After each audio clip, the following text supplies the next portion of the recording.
the 50th percentile guy. Pretty sure I was, I remember doing the math and thinking, wait, I think I'm the bottom 25% or something like that. Oh, that's all right. Yeah. But I think a lot of the growth I experienced, the people I met, Sure. the growing up I got to do, there's just no other way. Um, you know, it'd be nice to have a tangible number, but that wasn't the whole point of going Yeah. to do. It was very much to say, hey, how can I grow as a person? Mm-hmm. So very much, yeah, it was great. But I think it really just comes down to, just keep learning and growing. Absolutely. Okay, so we are now live on YouTube, and then I'm just gonna pull up the questions I texted you earlier, post them into the Zoom chat. Um,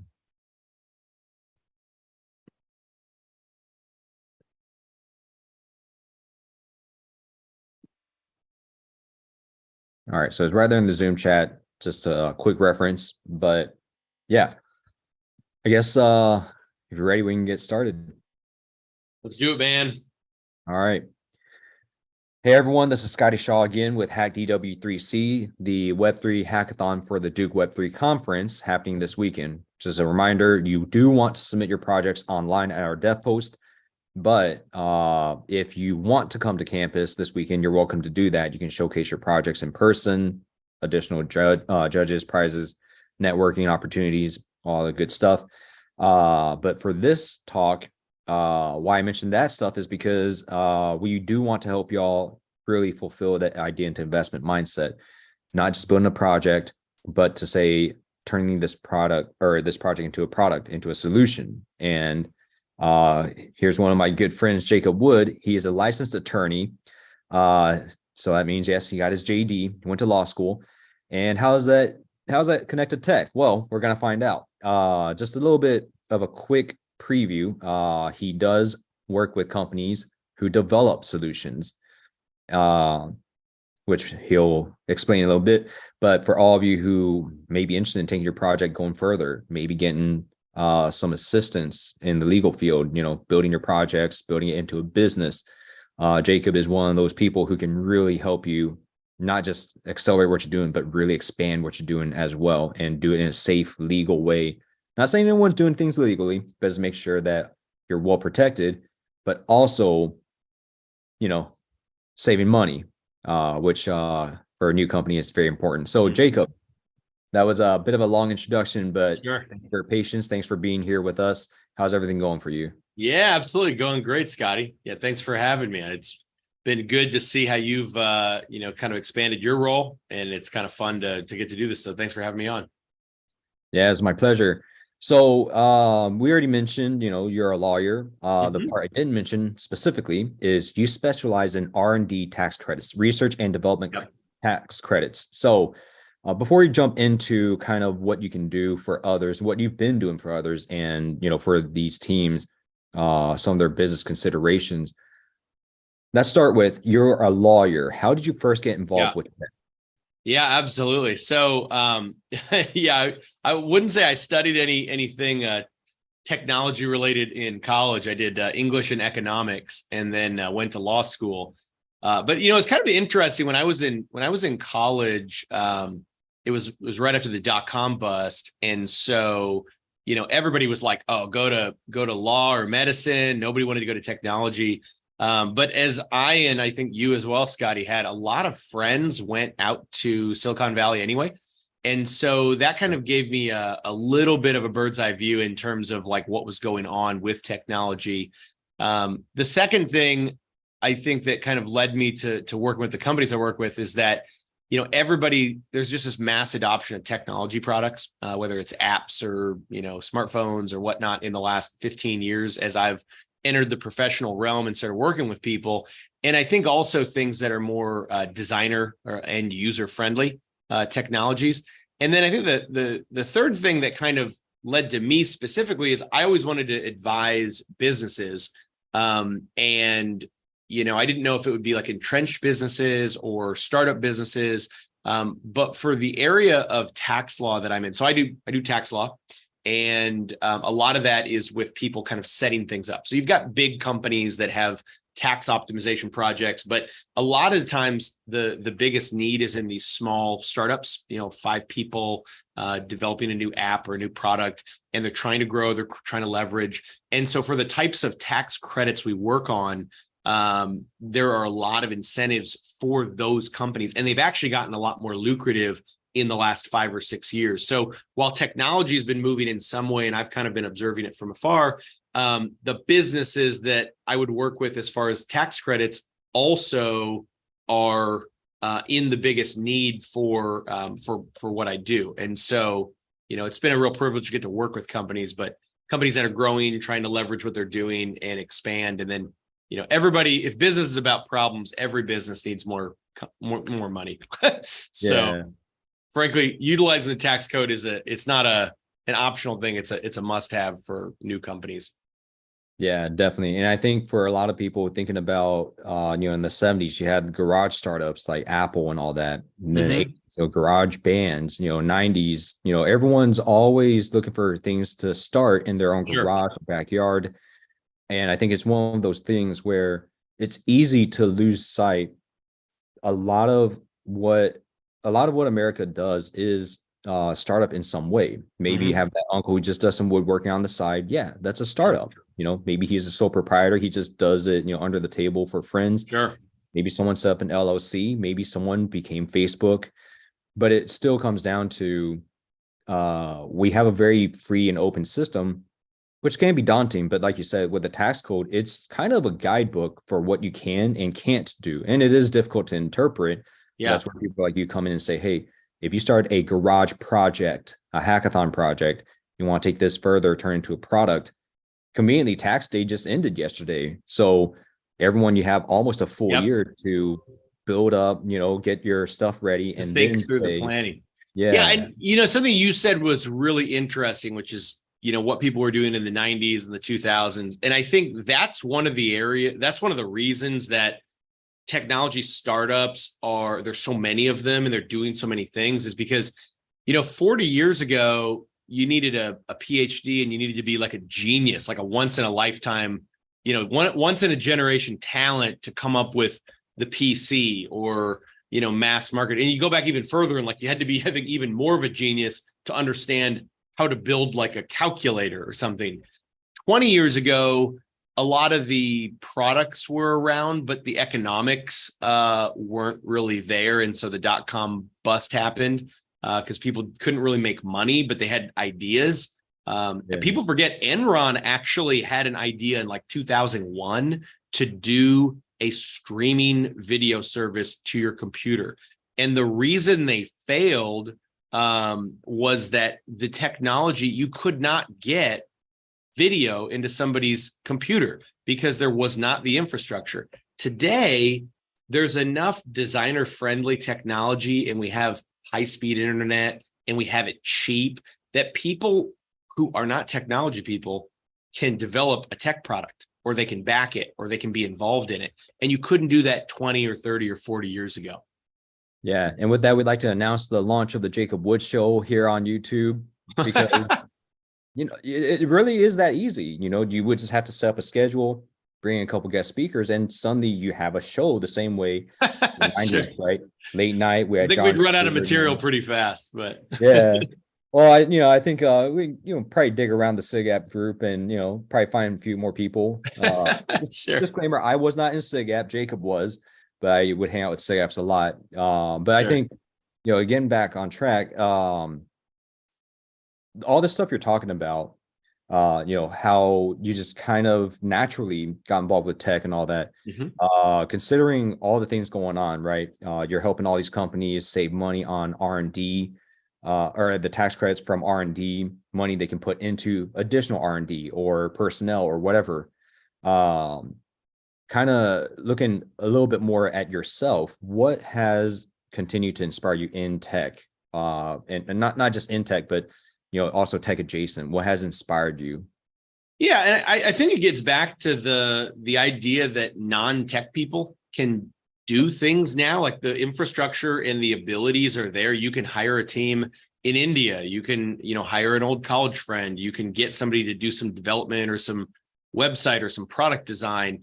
I was talking to a CPA the other day that was developing a technology for, rental cars. And it was going to be something that was going to plug in. And this is a CPA firm. They just saw that their clients weren't able to get them good data for their expenses. And so they said, hey, I think we can come up with a product better. That's a company that could never have done that 20 years ago. It just would have been too difficult. Now they've got an idea. They put a little money in it.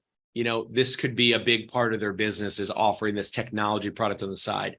You see, Chat GPT is all over the place right now. And Yeah. it's what's exciting about that and inspiring is not the fact that it exists, but that it's really easy. Like I was showing it to my kids. They intuitively understood it. They were helping with prompts. They were like, oh, if you write this a little better, it'll give us a better answer. And they're, 6, 7 years old. You don't need to be a PhD in order to do this kind of stuff. And so I think that's really what inspires me, is that we're going to see and continue to see an explosion of the types of problems people can solve, because it's now open to 3 billion people who can solve those problems instead of a couple 100,000 in the whole world. And so you're going to unlock the creative potential of all those people. Definitely. Since you mentioned your family, a shout out to your amazing wife. Knew her back in undergrad through you, and it's great to see, big happy family. We just need Chat GPT to be able to watch the kids now. That would be the great thing. Yeah, that would help. So you're talking about, there's a couple 100,000 people back then who could do stuff. Now it's 3 billion. I remember when I first started creating all the hackathons in Oklahoma, Arkansas, and Texas, I was saying at the time, I was coming out of San Francisco, was it 850,000 people. I could probably within a week find 100,000 people, not necessarily entrepreneurs, but people who could immediately, given the right circumstances, they were ready to be an entrepreneur. Sure. Maybe they just had to finish that project they were doing for big company X, or maybe they have an idea, they just don't have the right founder, but they're on that path. But at the same time, Texas, I was saying, the population was 24 million. And I wasn't sure I could find even 10,000 people across the state.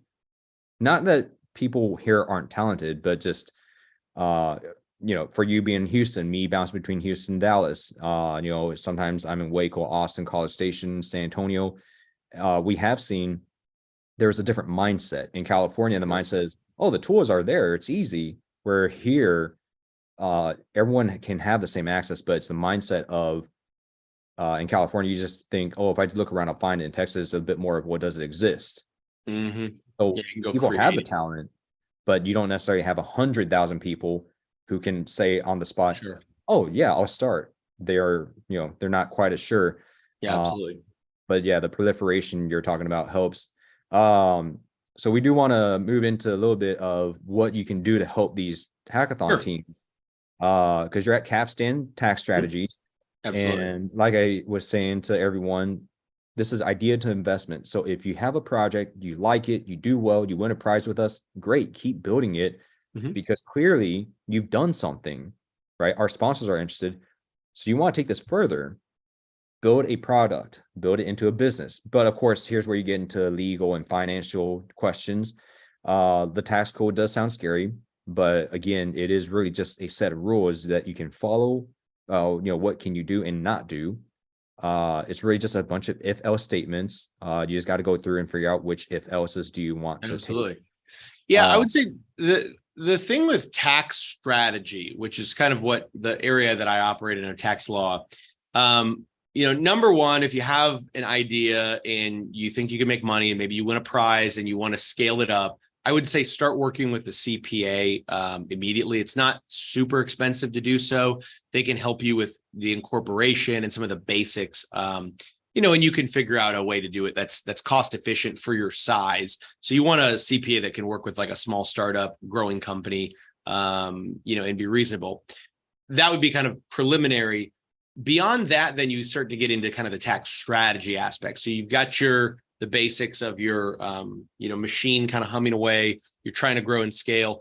The way to think about kind of tax incentives is that when you already kind of know what you want to do, that's the point at which you want to start looking at tax incentives, because you don't want the tail to wag the dog. Like, you don't want to do something just for a tax incentive. But if you've got your choice narrowed down to A and B, and you go, okay, now how can I be incentivized to do this, right? Like, one example is, we have a lot of people that have foreign developers, like software developers that they engage. Then we've got some folks that have some domestic people.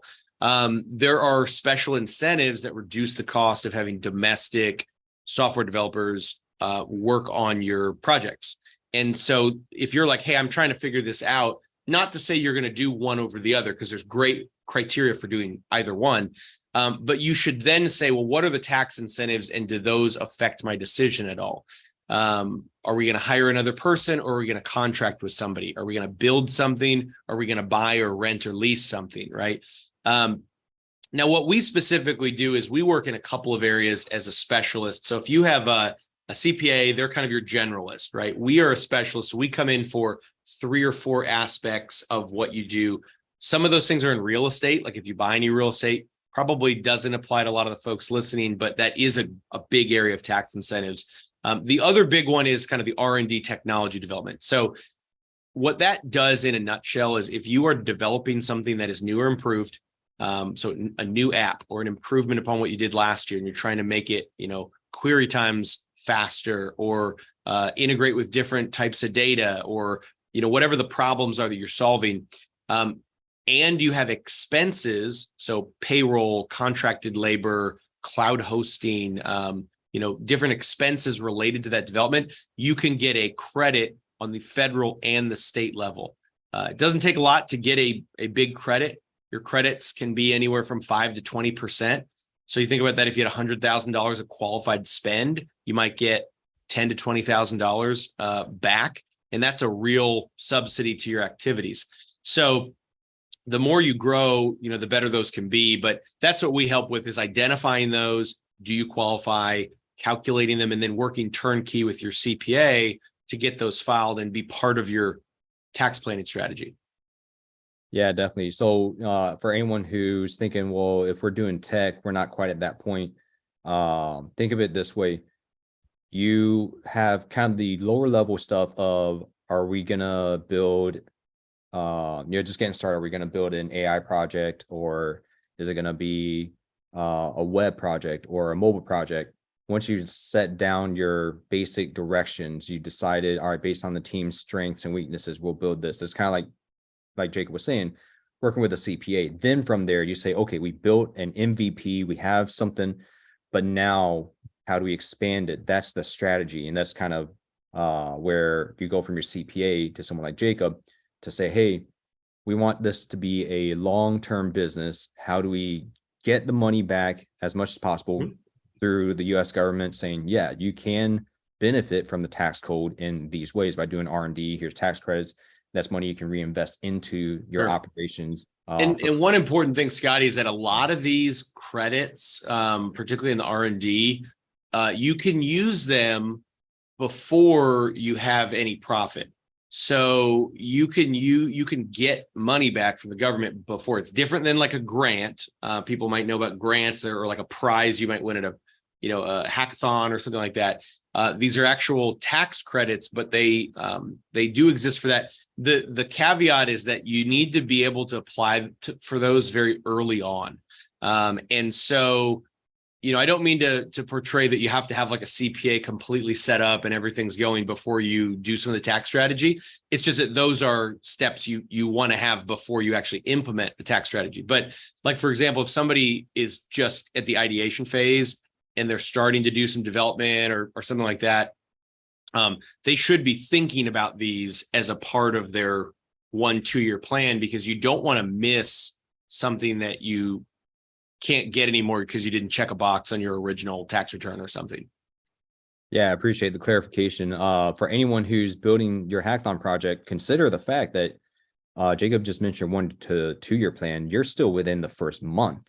So you actually have a lot of time to really figure out what would you do, R&D, stuff like that. And then, obviously Jacob is also helping design the criteria we'll use to judge your projects. And then, those of you who perform well, we'll definitely be connecting you to people like Jacob, whether it's for tax strategies, whether it's with the sponsors to develop your project further, whether it's potential investors at the conference who decide that they want to, help you out. So, just in general, when you're starting to build your product, not just a project, but when you're expanding into a product, into a business, we hope that this helps you stay aware of what's out there. And in fact, kind of like I said, rather than being someone who's asking, are there those tools? Rather, you're someone who says, oh, I know those tools are out there. I just need to go find them. Well, hopefully in this case, we help you find Jacob and other people like that, experts who can help you get started much faster and much, much smoother. So I guess, Jacob, do you have any closing words? Yeah, absolutely. I mean, I think if I could offer any advice, because I work with so many companies like this, so even though it's not my full-time job to do like management consulting for startups, I see a lot of trends. And the first piece would be kind of in line with what you're saying, Scotty. Like, I think people need to figure out what they want to do and then make it happen. I think sometimes we get really stuck in the how is it going to happen before you have a clear goal. So if business is about problems, what is the problem that you are solving? And then, if you can think of it, there's probably something out there that exists that you can figure out how to integrate into your product. But I would say, shoot high and then figure out the pieces. Every frustration that you see somebody having is going to be an opportunity, whether it's a frustration with your product or your idea or with somebody else's. Those are where you can really solve problems. And I think also, the world's kind of getting to the point with technology development where you don't have to, and this might be sacrilege to say, but you don't have to change the entire world to be successful and to change the world. There's a lot of software development companies out there that are 3-4 people. Everybody's bringing home $400,000 of profit, and they've got a niche and they're really good at what they do. Whether it's a SaaS business or it's a product, or it's a serial entrepreneur. So I can think of a lot of examples where, people's original goals were like, we want to be the next Facebook, but then they were like, oh, we're going to be this niche for this business integration thing. And they're incredibly successful. So, think about what problems you're trying to solve. And, even if those aren't going to apply to every single person in the world, they can still be massive and still be very successful. Yeah, definitely. Just to close out, I think it's a great way to say, if you look at Google and Apple, Google has a larger global share where Apple is content with having the larger domestic share, at least North America, Western Europe primarily. And there's nothing wrong with that. And yeah, they are global names, but I'm sure all of us here, we have a favorite restaurant. We will live and die by that restaurant, and no one knows about it outside the neighborhood. But that's the whole point. They're okay with that because that's what they want to do. They want their neighborhood to enjoy them. And there's nothing wrong with that. So like Jacob said, what are you trying to solve? If there's anything that you can do to affect those people, focus on that. So Jacob, thank you so much for your time. Everyone, we hope the rest of the week goes well for you building your project, and definitely anyone who's interested in finding out more about how to save money through R&D tax credits, or even to get some money a little bit Absolutely. early. Yeah, and Scotty, if you have, I think you have my information, you can flash that or get that out to people. But my email address, if anybody wants to email me, jwood, so J, the letter J, WOOD, at capstantax.com. So CAPSTANTX.com. So yeah, shoot me a note, and would be happy to chat with you, advise, help, or just provide some perspective. Sounds good. Thanks so much. Yeah, everyone, we will have that in the video description below as well. And definitely, if you're trying to get your project, turn it into a product, into a business, we definitely encourage you to connect with Jacob. And, of course, he can advise you in a lot of great ways beyond just tax strategies. So Absolutely. Good luck developing, and we will see you hopefully on campus. And if not, at least we'll see you online. Thanks, Scotty.